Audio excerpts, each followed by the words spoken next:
Alrighty, live in Richmond, Virginia. The energy is absolutely buzzing as we approach one of the most pivotal and critical elections in recent history. Welcome to the Collegian and the Richmond Capital News Service live broadcast election coverage. My name is Gareth Wu. And my name's Christina Taylor. And we're here to break down the 2025 Virginia general elections. We're here to bring you every pivotal moment as it unfolds. This election is one for the history books, as Virginia is set to elect its first female governor. But it's not just about making history. Every seat in the executive branch is up for grabs tonight: governor, lieutenant governor, and attorney general. At the same time, all 100 seats of the House of Delegates of Virginia are up for grabs. With all three offices in contention, tonight's results could shift the balance in power in Richmond and all of Virginia, and has implications that extend far beyond state lines. In our live stream, we'll not only break down key races and provide hourly updates on the race overall, but we'll also break down prior coverage by the Collegian and the Richmond Capital News Service. We'll also hear from new student journalists with their experiences covering the election during the election season for the first time. We'll showcase various clips of events that have happened over the past few weeks, both on and off campus, including rallies and student events here in Richmond.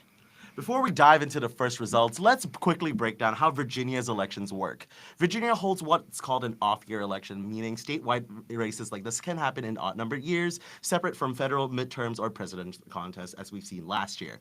Registered voters could cast ballots early in person by absentee mail and on election day. As we've just seen, the polls have just closed at 7 p.m. Eastern Time, hence we are live now. We'll start to see the results roll in. Early and absentee ballots tend to be counted first, giving us the first hints of tonight's trend, while election day votes come in throughout the evening, potentially shifting the total votes as the results rolls in.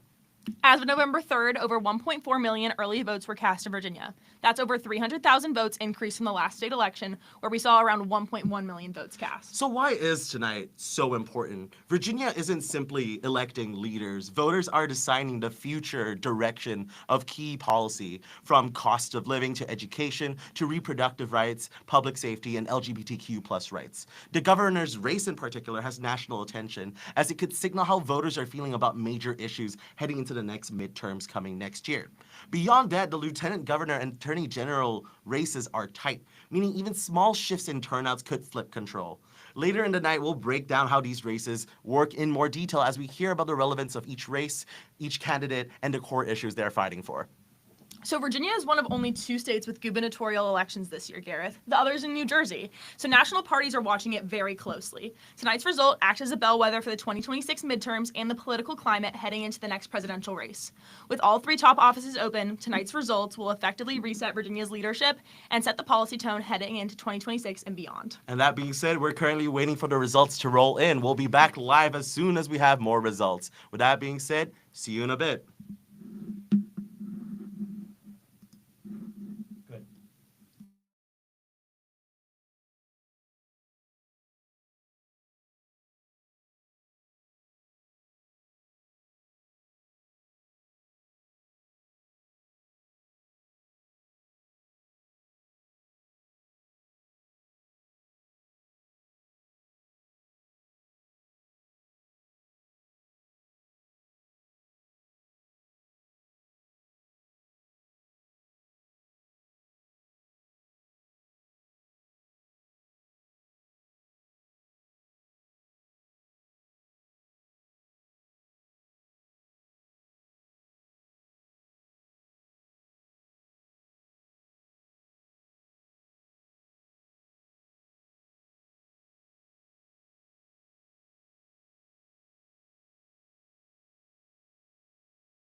Alrighty.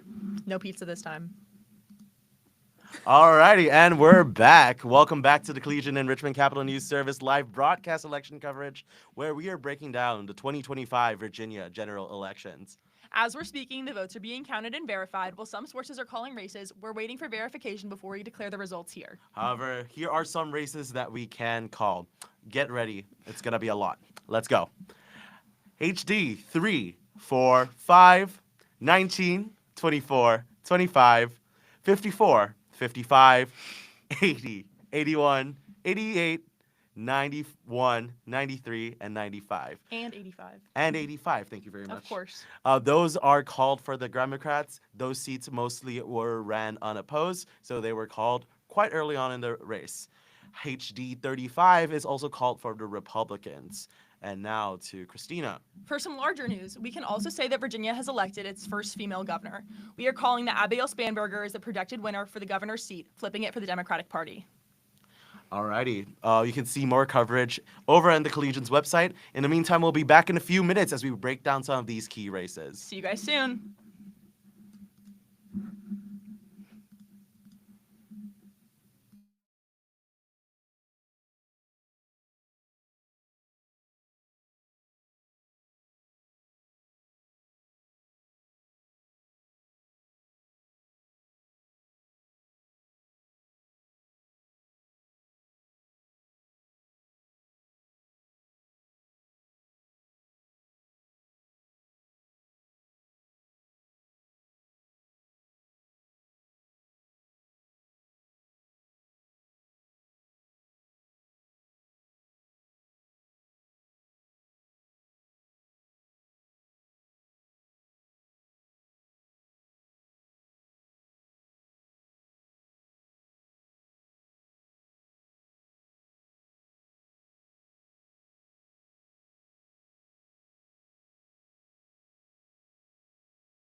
All right, and we're back with our regularly scheduled content. Currently, I am here with Nick and Liam. Do you guys want to just quickly say hello? Hello. Alrighty, so we're back with our regularly scheduled content, so we're just going to break down some of the key races that we just saw. As we know, the governor's race has just been called, so let's just break down some of their policies a little bit. So Abigail Spanberger, the Democrat candidate, wants to push affordability and cost of living relief rather than cultural war emphasis. She also supports protecting reproductive rights and adding abortion rights to the Virginia Constitution. She also emphasizes bipartisanship in competence, and she also is pushing for ending a car tax. On the other hand, we have the Republican candidate, as we saw, who has just lost, Winsome Earl Sears, who was the lieutenant governor. She was running on a conservative agenda, emphasizing cutting taxes, rooting out the wasteful government spending, talking about a common sense agenda. She opposes adding reproductive right protections to the state's constitution. She supports abortion restrictions and has voted against guaranteeing contraception rights for Virginian law. She also focuses on cultural war issues, specifically transgender and gender debates, and leans into a Trump-aligned rhetoric. She also promises to eliminate the car tax. Now over to you, Liam. Yeah, so for lieutenant governor for the Democrats, we have Ghazala Hashmi. She's a former state senator representing parts of Richmond, who now is campaigning for lieutenant governor. Her candidacy is historic. She is the first Muslim and first Indian American nominated for a Virginia statewide office, and on the issues she emphasized being an ambassador for the state, focusing on affordability, education, and fairness. For the Republican side, we have John Reed. He is notably the first openly gay major party nominee for statewide office in Virginia, and in his own words, he sees the role of lieutenant governor as an ambassador similar to Hashmi, and emphasizes business, jobs, the cost of living, and less so the culture war issues. Alrighty, thank you very much. And over to the Attorney General race, we have Jason Miyares, who is the current incumbent for this role. He is seeking re-election, and he says that there is split party control. He will still try to find common ground. Part of his key issues he talked about was public safety, gun violence, consumer protection, immigration enforcement, and civil rights. A big thing he also talks about in his campaign is his opponent, Jay Jones.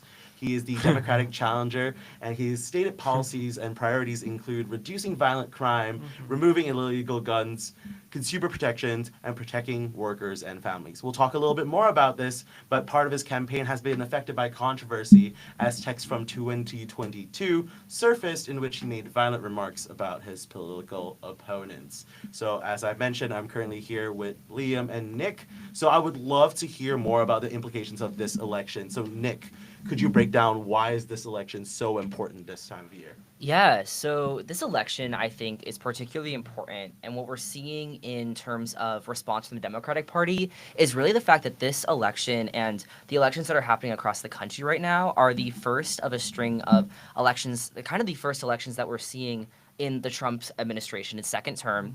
Donald Trump has entered his second term in office. Historically speaking, these elections are kind of a litmus test for the administration, seeing where candidates are performing, whether they're performing strong, and voters are often responding to the presidential administration that's in office. So Democrats are really looking to this election as a way to push back against Donald Trump and say, hey, we don't support this agenda that's happening right now. And if they can show that in their performance, that's a really strong showing for them. Whereas Republicans are really looking to bolster what is historically not a favorable trend for the incumbent party in office. Midterm elections and off-year elections historically do not favor the incumbent party in the presidency. So right now, that would mean Republicans are naturally going to perform worse in this election. So should Republicans be able to overturn that, do better than they are or have been expected to perform in this race, they can show that their administration is well liked among voters, and it can kind of be a boon for them when it comes to pursuing further policies down the road and saying that they have that public support. But I think right now what we're really looking at in Virginia, where the race was just called for Abigail Spanberger to be the winner, it is not looking like it's going to be a very favorable night for the Republicans here. So we're really sticking to that trend of Democrats performing well when Republicans are in office on the national level. And I think that it's a really frustrating moment for the Republican Party at the moment in the state of Virginia. We've had the past 2 years where there's been a Republican governor and a Democratic legislature. And what's likely to happen after tonight Abigail Spanberger has been elected governor. Democrats already hold control of the state Senate.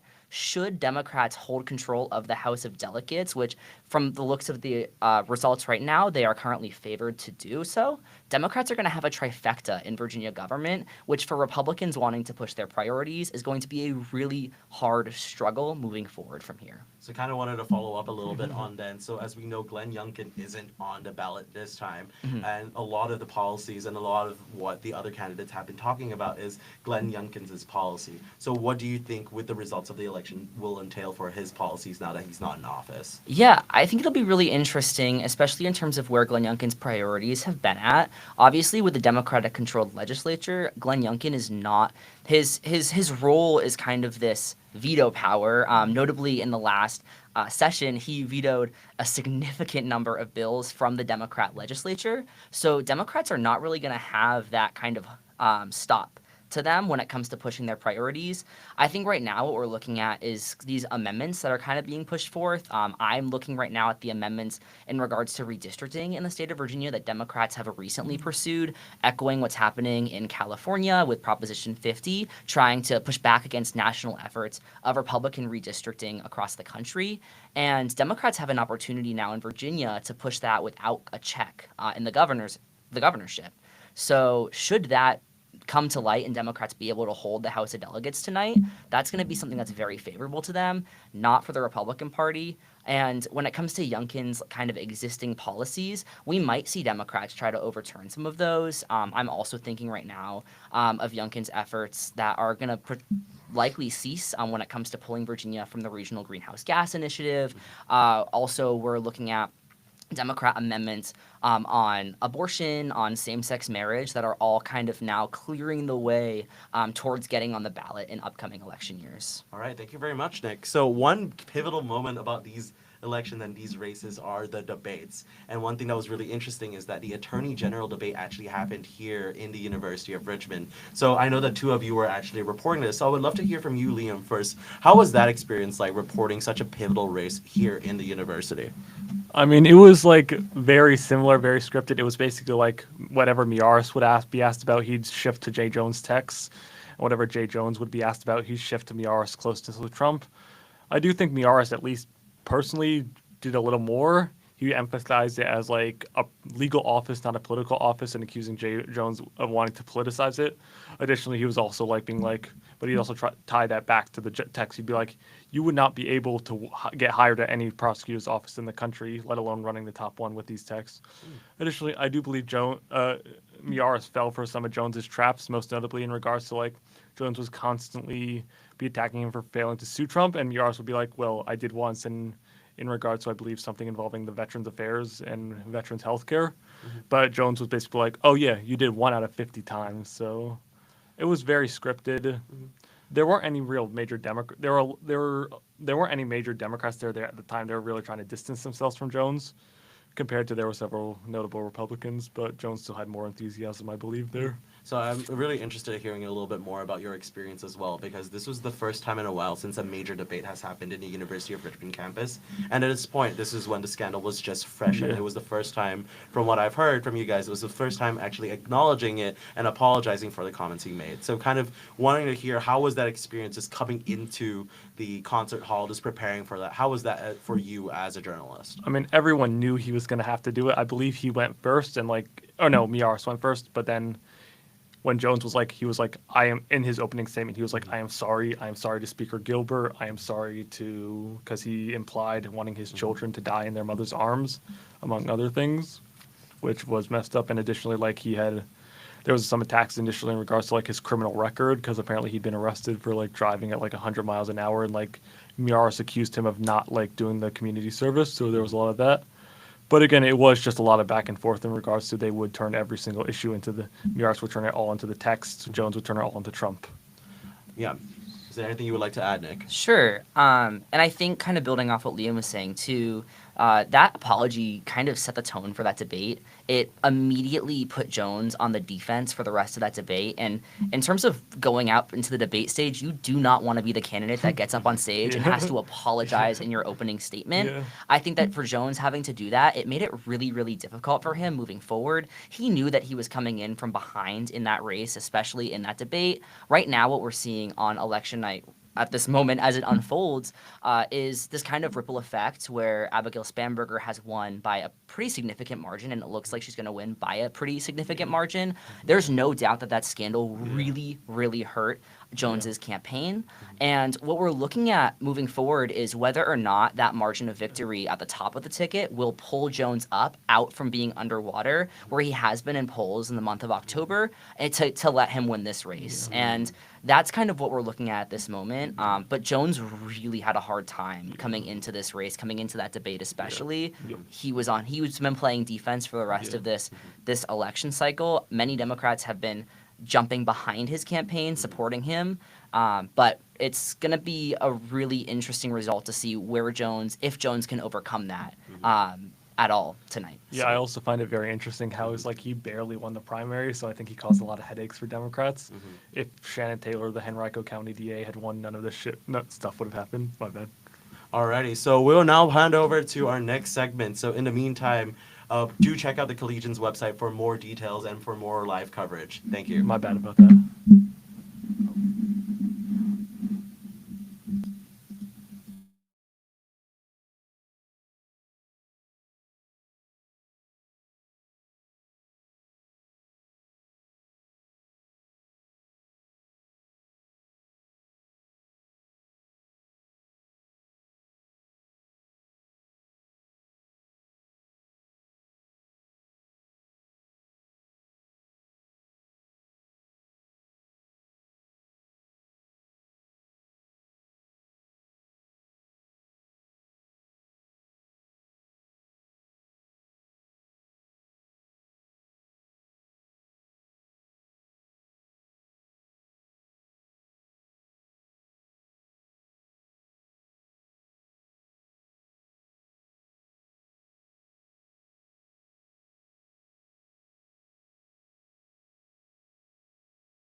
Welcome back to the Collegian and Richmond Capital News Service live broadcast. My name is Grace, and this is Ava. Let's start with calling a key race. In another historic moment, we can now call that Ghazala Hashmi has won the lieutenant governor race as the first Muslim woman to be elected into statewide office. Be sure to check out the Collegian for further details on this race. As of this time, Abigail Spanberger is currently speaking live about her historic victory. And we will be back soon.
3, 2, 1. Welcome back to the Collegian and Richmond Capital News Service live broadcast. Currently, Democratic incumbent Michael Jones, by a large margin, won the race for the 77th District of the Virginia House of Delegates on Tuesday night, defeating Republican Richard Stonich Jr. And hi, I'm Lily. And over in HD 80, incumbent Lavere Bowling won her race unopposed. And she was a UR alum studying political science, international studies, and Latin American Iberian studies. Be sure to check out the Collegian website for more information. And now we're turning over to a video to hear voter reactions from the polls.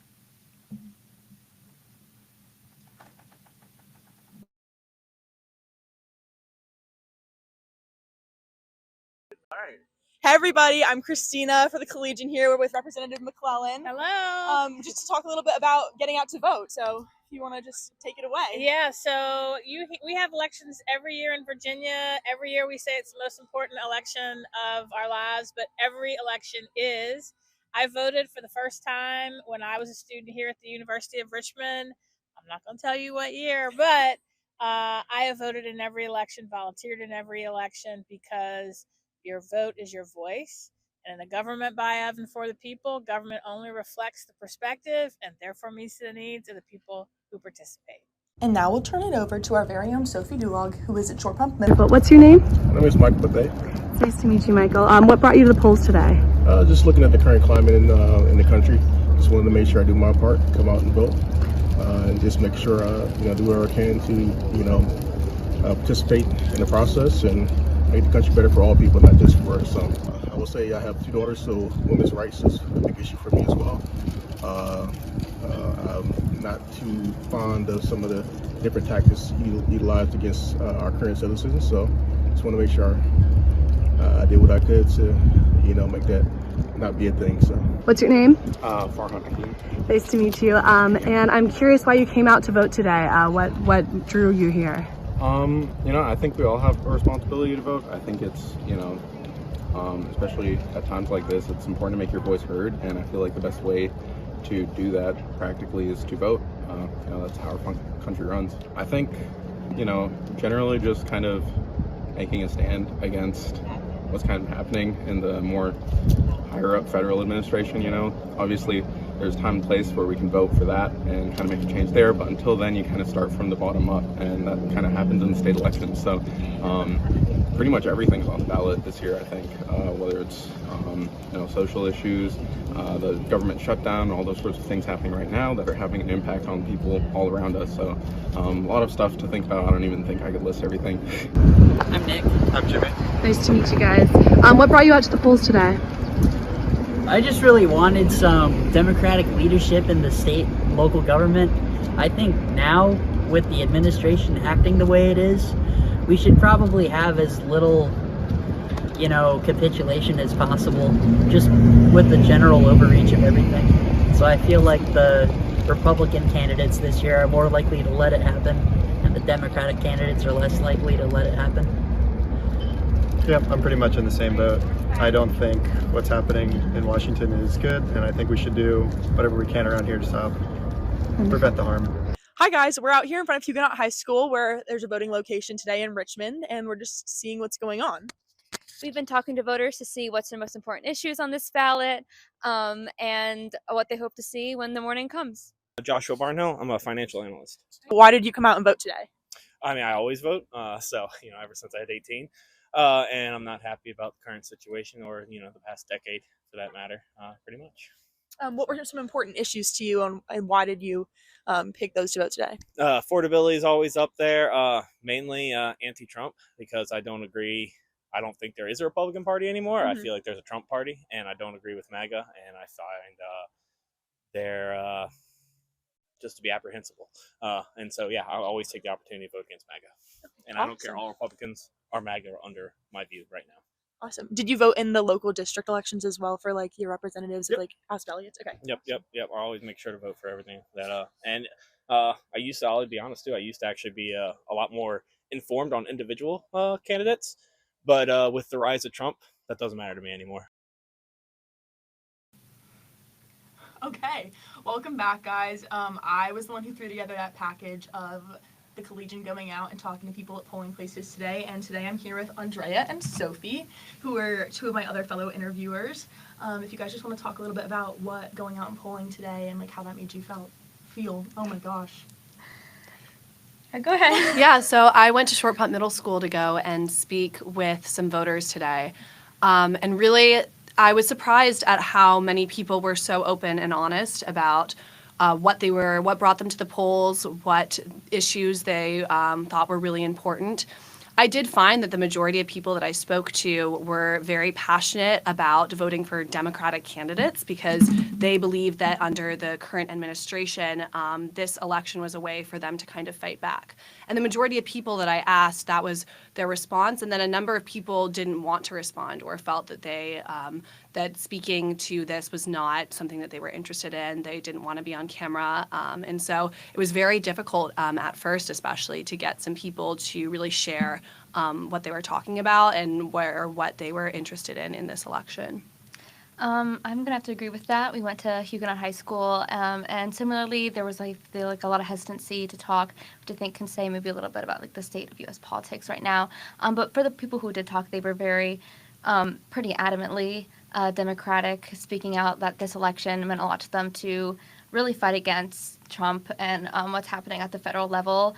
I did get the opportunity to talk to a Republican candidate on the ballot, Rich Prado, and he was speaking a little bit less about what's happening at the federal level with Trump and a little bit more about the local level and what's happening with crime in his area and stuff that like really affected his community. He's a community member, has very little experience with politics, but wants to fix his community, and like that's where his passion comes from.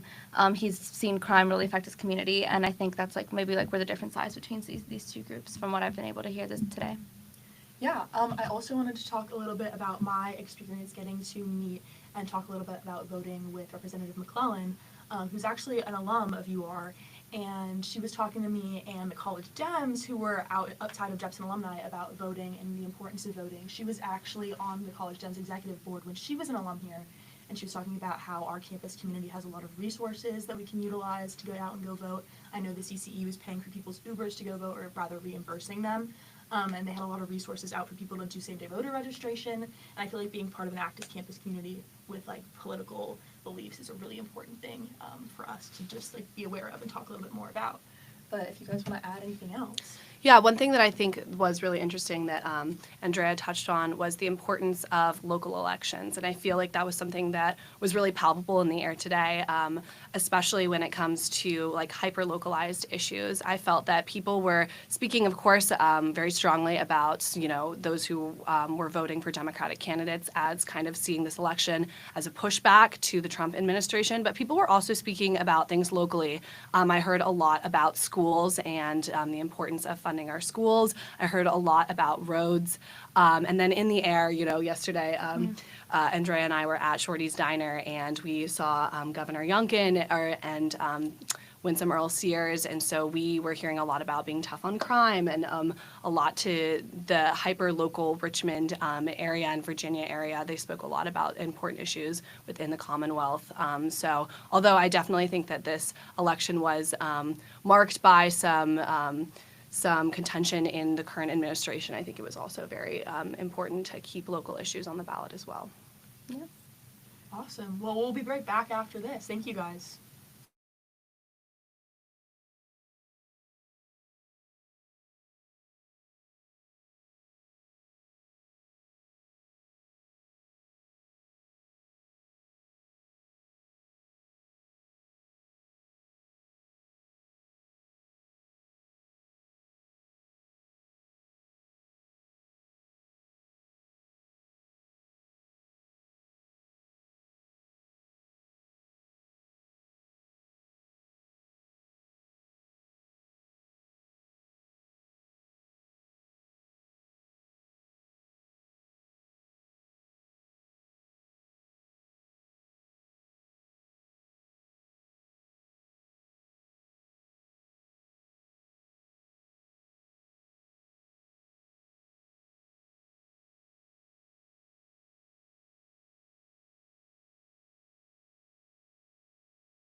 And all right, and we're back with more live coverage as we are breaking some news.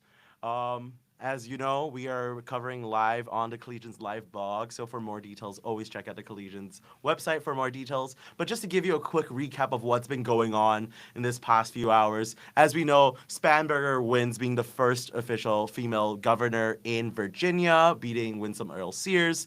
We also saw that Hashmi won the lieutenant governor's race, making her the first Muslim woman to hold position in a statewide office. Over in New Jersey, we saw Mikey Sherrill winning the New Jersey governor race, and in the mayoral race in New York, we saw that Zoran Mamdani has won. And in breaking news, we have two big news. First, the Democrats has officially flipped 7 seats. Now, as of, what's the time now?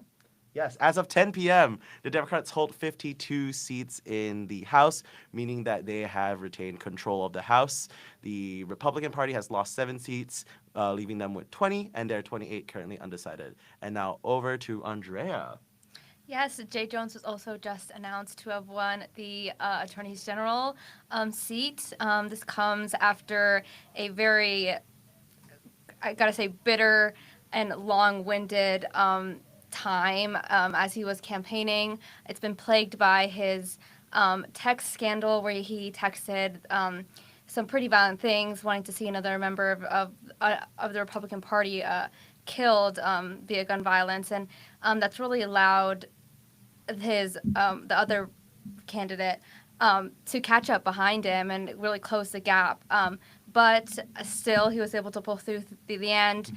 For a while, Spanberger had really distanced herself from Jay Jones until really last weekend, where she was holding a rally down in Norfolk with Obama, where she really emphasized that in order to get everything done, people should vote Democrat down the ballot. I mean, the Attorney General is the person who is able to sue the administration, which has been very common now, especially now there's been a lot of hate because we are not currently suing for what's happening over SNAP. So I think it's going to play a pretty pivotal part making sure that Virginia does do stuff when it comes to fighting the Trump administration, which a lot of people I spoke to was a very main priority for them, why they voted Jay Jones, even though his record had been pretty tainted by this.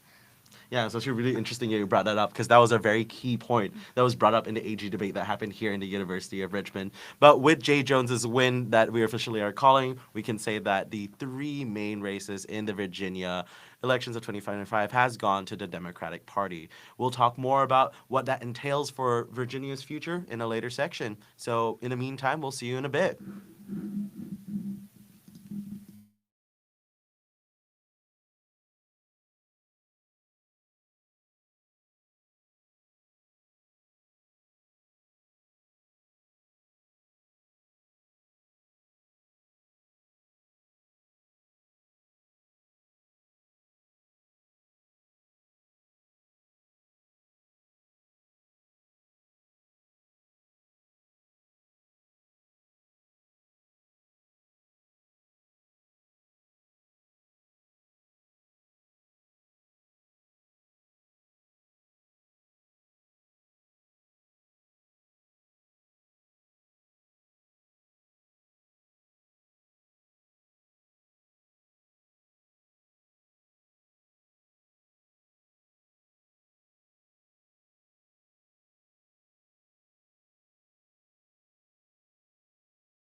Okay, so we're back, and I'm here with Blake and Julian to talk a little bit about their races and what's going on around campus. So if you guys want to take it away. Yeah, of course. I'm Blake. I'm here to call a race for House District 78. And this race has gone to incumbent Betsy Carr. This District 78 has been a Democratic stronghold in the 2024 U.S. presidential election. Kamala Harris won the district by more than 75% in this election. And I'm Julian Francis. I'm covering District 57 for the House of Delegates. And in this race, Democratic candidate May Navarre defeated Republican candidate David Owen in a 55 to 45% margin. And it's worth noting that the Republican candidate was incumbent and had previously served, and that during the last presidential term, the voters favored Kamala over President Trump. Okay, awesome. So due to some technical difficulties, we don't have a video of it, but tonight you guys went to an on-campus watch party for the election. Could you talk to me a little bit about your experience as journalists covering something like this for the first time? Yeah, I'll definitely go first. I think a lot of the people there were clearly very educated. I mean, they were very passionate about what they were trying to do and like the message they were trying to portray. And in the interviews, I felt like I got really good responses about especially what they wanted advocated with these next elected officials. And I think it's really good to have people in college that are educated about this.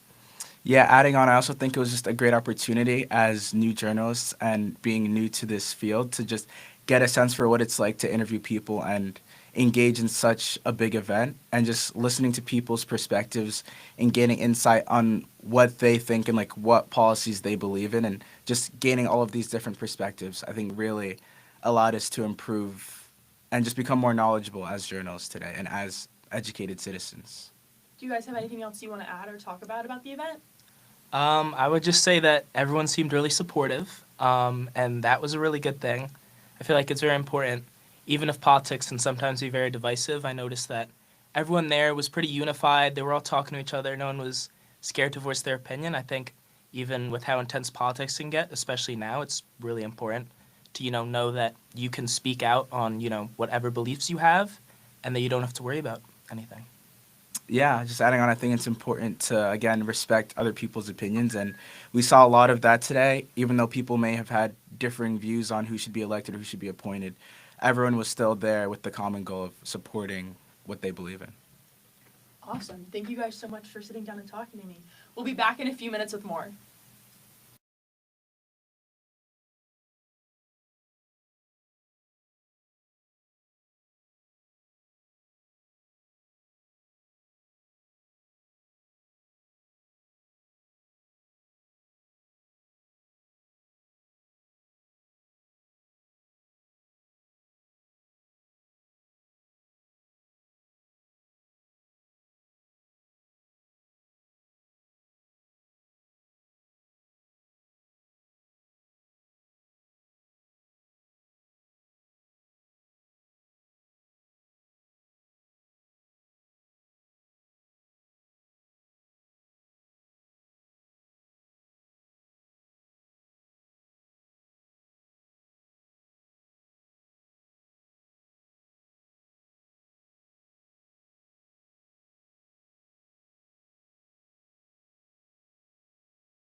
All right, and we're back with more live Collegian and Richmond Capital News Service coverage.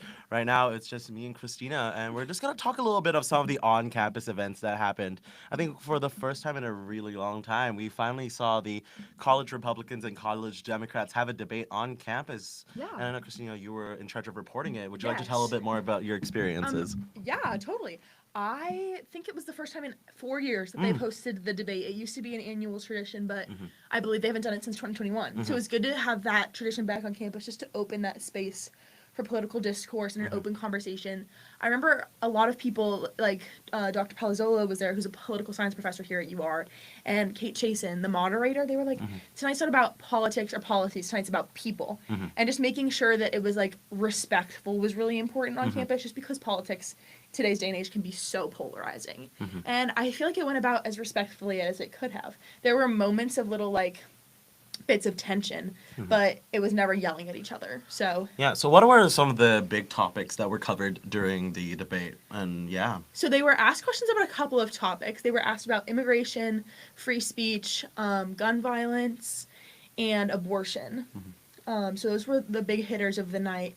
And each team got a couple minutes to present their argument, and they had cross debate between the two teams to just clarify points or challenge something that the other team had said.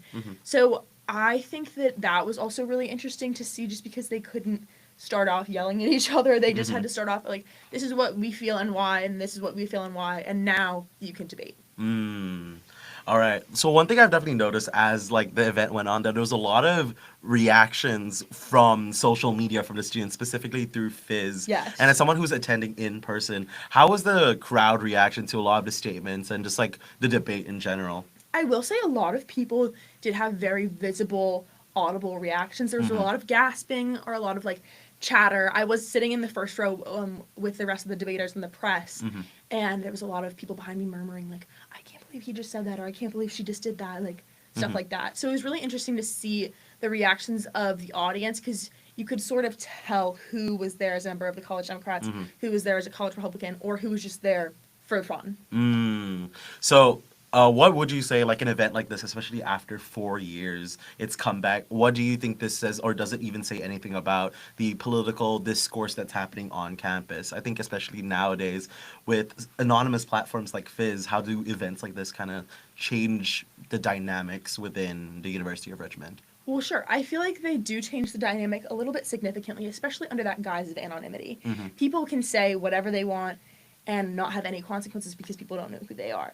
But I can say pretty safely that people probably wouldn't say those things to those debaters in person or just in real life generally, because they can have that attributed to them. And I feel like political discourse on campus during my time here has really improved. I feel like when I got here freshman year, we didn't talk a lot about politics at Richmond, and then the presidential election sort of deterred that, and now I feel like having this open discourse for, again, not about politics, but about people, and just being able to realize that we do have common ground, even though we aren't on the same side of the aisle at all times, is just really important. Yeah, I think like you hit on a lot of the takeaways. I was kind of curious, were there any other big takeaways from the event from your perspective that you want to share? I feel like each debater had an area of expertise, and they all sort of took those individually and were allowed to like address each other or just talk about issues that they had faced. Most of the college Democrats had personal anecdotes related to each topic, whereas the college Republicans used more statistics to back up their arguments. And it was just interesting to see the different approaches there. Not that one's better than the other, but they went about it very, very differently, even though they were given the same questions in advance and the same amount of time to prepare. Yeah, perfect. Well, thank you very much for your time, Of and course. we'll be back with more content. See you guys soon. See you guys soon.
Alrighty, and we're back with the Collegian and Richmond Capital News Service update. And first, I would like to pass it over to Lena with an update. Hey, I'm Lena. Jessica Anderson, a Democrat, just won the House of Delegates race in District 71 against Amanda Batten. Alrighty, so I'd just like to quickly introduce the guests that we have here. These two are first-year students who are reporting a live event for the very first time in the University of Richmond. So I'll hand it over to you guys if you just want to quickly introduce yourselves. Hi, I'm Addie. I'm a freshman. Hi, I'm Lena. I'm also a freshman. So I'm kind of curious, just like with an event like this, how was it like covering a live political event for the first time?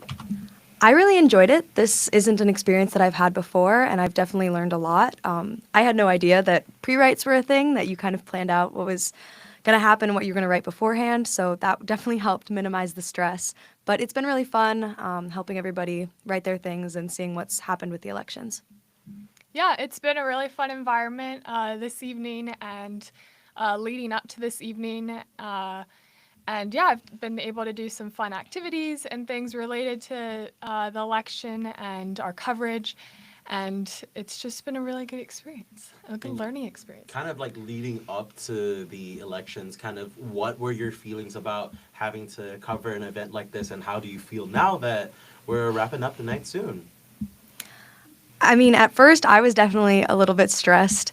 I wasn't really sure what to expect coming into this, but now that the night's wrapping up, things have definitely calmed down. I think we've kind of peaked a little bit, and we're just closing up the last couple races here. But this is definitely something that I would do again, and I recommend. Yeah, I mean, I agree with all that. I mean, it's been a great experience, and I'm excited for, like, we have 3 years still, so it's really cool. Yeah, and kind of like touching on what you just said, there are going to be a lot more experiences coming in with like presidential elections, midterm elections. How are you guys feeling about like being able to potentially cover those things in the future and maybe taking charge in those?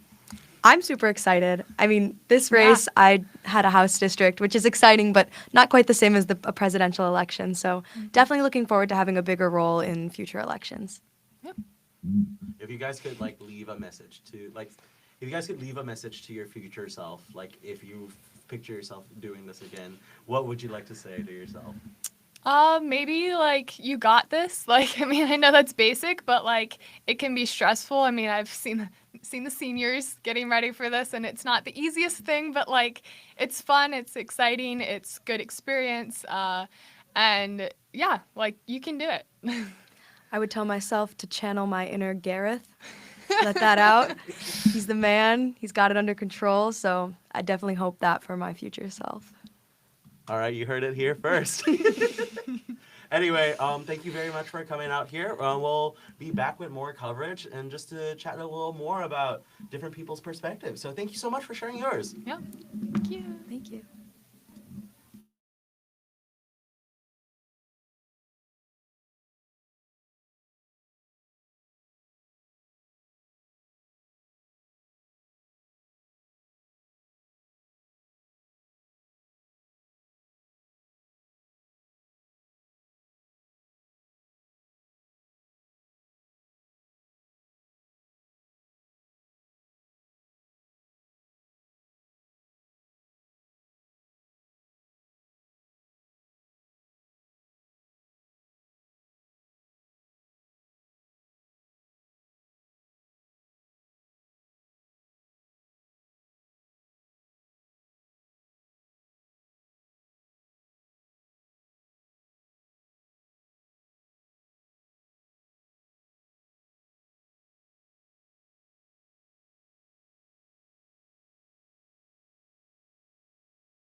Alrighty, and we're back with more first-year students covering the elections for the first time. So I'll hand it over to you guys just to quickly introduce yourselves. Yeah. I'm Julian Francis. I'm Aaliyah Foster. I'm Blake Ryan. So we heard from the two of you earlier, and also so we kind of get a gauge of like what you guys were doing. But I'd love to hear like based on like everything you're doing, just tell us a little bit. What were you doing tonight? How was that process like? So tell us a bit of that story.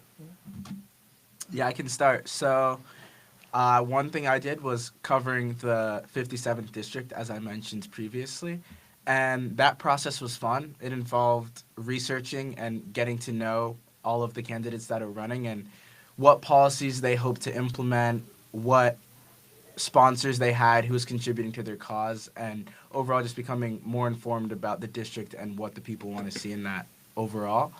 And then another responsibility that I had today was interviewing people, and as I mentioned earlier, the recordings unfortunately couldn't be sent out, but it was a fun process getting to interview students and like understand their perspectives and really just see where they're coming from for this election.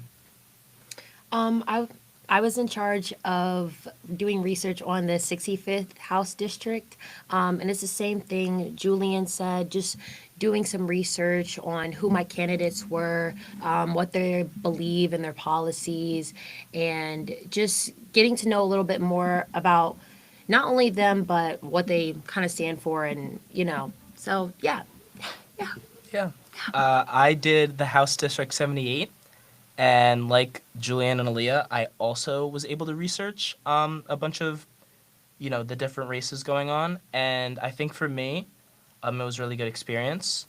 For me, I know that my race was pretty undisputed from the results that House District 78 has had in the past. It's a very Democratic stronghold. So personally for me, I wasn't expecting any crazy shifts.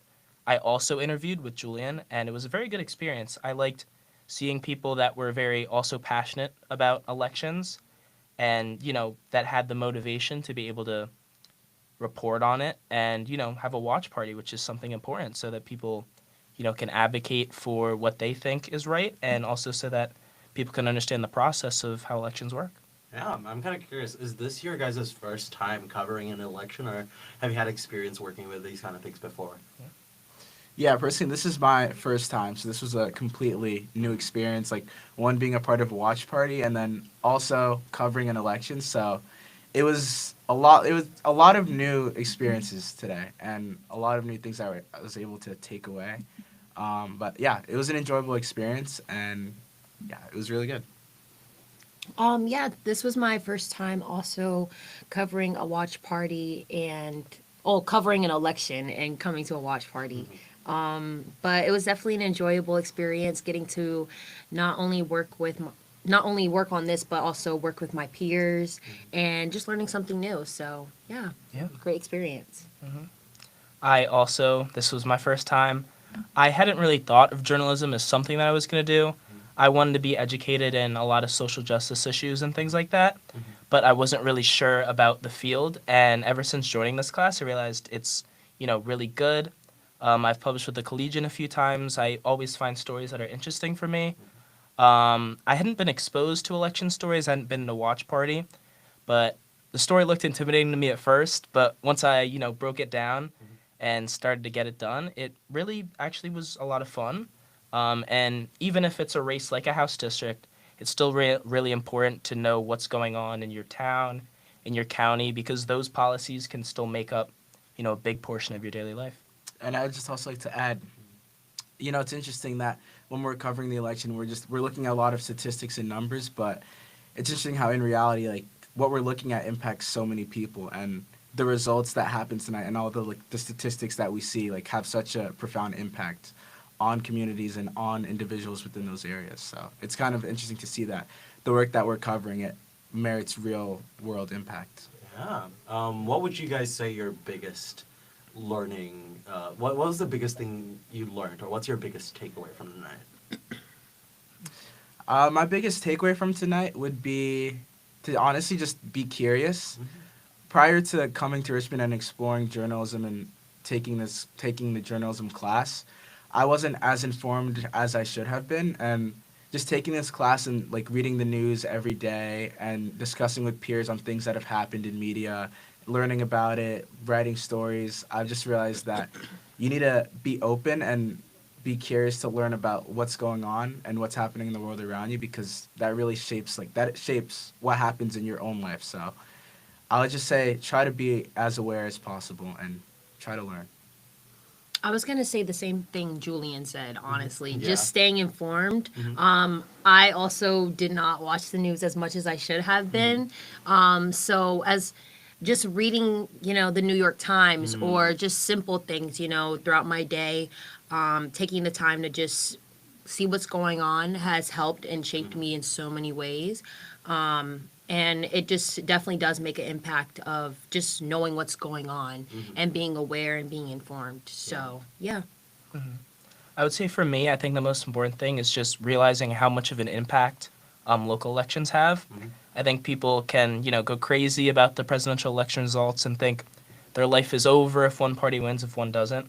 But ultimately, those smaller elections, whether it's the governor or delegate seats, they really matter. And for people to show up and vote is very important. I didn't have the most lucky experience, but regardless, I think that it's really important to like show up for whatever town like you're a part of, and so that your life can be dictated by, how the democracy works and who you vote for. I think it's just really important to stay in touch, and also with the news. Alrighty, thank you so much. And really glad that you guys had this experience and like learned a lot from it. Yeah, so we'll turn back over to more updates soon. And yeah, have a great night, you guys. Thank you so much. Thank you. Thank you for having us.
Okay, we're back. Addie has some news for us. I'm here to call House District 75, where Democratic candidate Lindsay Doherty has beat Republican incumbent Carrie Coiner with 52% of the vote. She ran a campaign based on improving education, raising state minimum wage, protecting access to health care, reducing gun violence, and protecting the LGBTQ community. Awesome. Well, we'll be right back after this with some concluding remarks from our editor-in-chief and managing editor, Andrea and Nick.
All right, and we're back with our last segment of the live stream. We are going to be here with the people that were behind all of this. So let's have them introduce themselves. We have the editor-in-chief, the managing editor, and a city and state editor. If you guys just like to quickly introduce yourself. Hi, I'm Nick. I'm the editor-in-chief. I'm Andrea. I'm the managing editor. I'm Christina. I'm our city and state editor. And I am Gareth. I do multimedia. Alrighty, so I just would like to hear about your experiences kind of leading up to this moment here. You guys have submitted, and like I've been posting stories, doing a live blog and everything. So let's start with just like your experiences in general. How was the planning process like? Well, I know I worked a lot with Nick and some of the journalism department professors just to orchestrate the entire evening since we had so many writers, both on Collegian staff and not on staff. But overall, I would say it was a really great experience to have, and I'm super thankful to have been orchestrating the entire night. Yeah, Andrea, so part of all of this is that you attended quite a few rallies, and that was something that we weren't able to show in this live stream, but you were able to like witness some of the events. I'd just like to hear about your experiences, even being able to enter a kitchen and be up close with Winsome Earl Sears and even Glenn Youngkin. So I just want to hear about your experiences. Yeah, for sure. So I guess that started on, when was this? Saturday. We went to go to the Spanberger rally down in Norfolk when she was with Obama, and that was a pretty big event, I would say. It's been really cool to see. She brought on everyone on the ballot basically for like the gubernatorial race, and then Obama came out and spoke to endorse her and everyone else. So it was a pretty big community event. I feel like there was a lot of energy there. And you really, I guess I think the thing I was most surprised about was when she brought out Jay Jones, because she had really been distancing herself from him for quite a while. I was really not expecting him to come out, and wasn't expecting like so much power behind like all of their messaging to vote for him, especially amid his controversies. And then I also got the chance to go this Monday to Shorty's, not too far from campus, where Winsome Earl Sears was holding a kind of more, less of a rally and more of like a connecting with the community. Like an informal stop almost. Right. Yeah. She was doing this final tour, going to a bunch of stops around, staying for around 45 minutes, and just talking to her constituents, doing a press conference. She went to the back. She flipped some pancakes. She served them up. That was definitely a much smaller event, much more, I would say that while there's a lot of tables, all of them were staffers. Very, very few people who were like there to support her campaign, which you can see the outcome of that now. She lost, and I think you could see her losing momentum earlier on in the week. Yeah. All right. So kind of touching on what you said earlier, I'd love to hear you guys' thoughts. Now, as the election results are kind of like settling and finalizing, what does this mean for Virginia? Sure. And I think tonight's results for sure have been, I think it's, I'm not even going to sugarcoat it, really bad for Republicans. We saw kind of across the board in Virginia, Democratic wins in seats that Republicans were expected to win in the House of Delegates. We're also seeing, the majority of Democrats, it's going to be the largest House majority for Democrats in decades. Republicans will be having the lowest number of seats in the House of Delegates since the 1980s in the state of Virginia. It's a major, major loss for that party. Democrats are poised to win 64 seats in the House of Delegates, which is 3 votes shy of a supermajority. I think that has huge implications for Democrats now, who are going to control both the House of Delegates, the Virginia Senate, and the governorship heading into this next year. It's also going to give them that control going into the next General Assembly session and give them huge momentum to pass amendments on not only redistricting that's happening across the country right now, but also amendments that they need to repass through the House of Representatives or the House of Delegates and the Virginia Senate on same-sex marriage rights, abortion rights, and also felon voting rights in the state. So kind of just looking at those Democratic priorities that are now clearing that hurdle to passing because the Republicans aren't really there to oppose it anymore. Yeah. We're seeing a lot of historic firsts with this election. We saw the first female governor being elected, regardless of which party it was going to happen, but we saw one now officially elected. We also saw the first Muslim woman to be elected into a statewide office. And even for the Collegian, there's a lot of firsts. It was the first time we did a live blog of the elections. Even for the Collegian, technically, it's our first time doing a broadcast of the results. So kind of as the people behind this process, I know I learned a lot from this, but I was kind of curious, like, what would your biggest takeaway be from, like, all of this? I can start. I feel like one of my biggest takeaways from the night was the ability to be flexible. And even though you would think that would like be obvious, it was really interesting to juggle the blog, the broadcast, the written stories, like connecting all the editors with who they're supposed to be writing with, all that sort of stuff. So just on the like logistics side being flexible, but also just the idea that things can change so quickly, like politically. Yeah. I think what was also interesting about a lot of those races were that they weren't just like firsts in one way, they were firsts in like different ways. So it's like either way we would have gotten our first female governor, and if we wouldn't have gotten our first Muslim woman, we would have gotten our first openly gay Republican man. And I think like similarly here we had like a lot of us here doing our first like as editors and as higher ups. Also we had a lot of first time writers who really broke out of their shell. So I'm really grateful to all those people who decided to take a leap and start writing on election night, which is highly stressful, highly quickly paced writing. So yeah, I think my biggest takeaway kind of is just a more like logistical thing of just like how quickly these results came in. I don't think anybody was really expecting these results to come in as nearly as quickly as they did. With the fact that, I mean, it is 11:30 right now, and I think this is the earliest election night in the past few years that we've really had getting off super early. In the past, I mean, 64 seats for the Democrats in the House of Delegates getting called this early is just impressive, to be quite frank.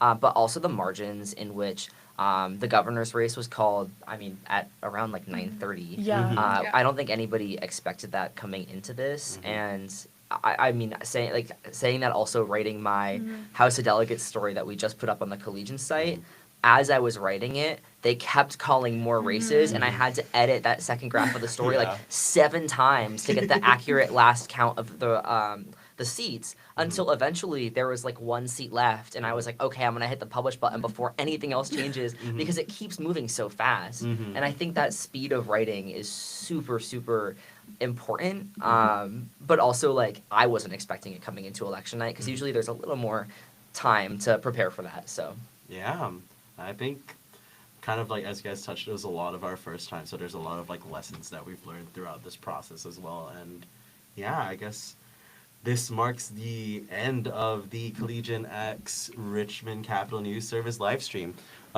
We have Scott Valentine. Come on, If Scott. you'd like to come on in. Scott. If you'd like to come on in too. No, you're not in the You gotta come in this camera. Closer. There we go.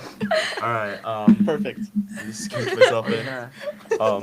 If there is even anyone left, take a screen grab. Wait, this is kind of cute. All right. Look at that camera. As I try and find the end button. All right. Thank you Thank you as well.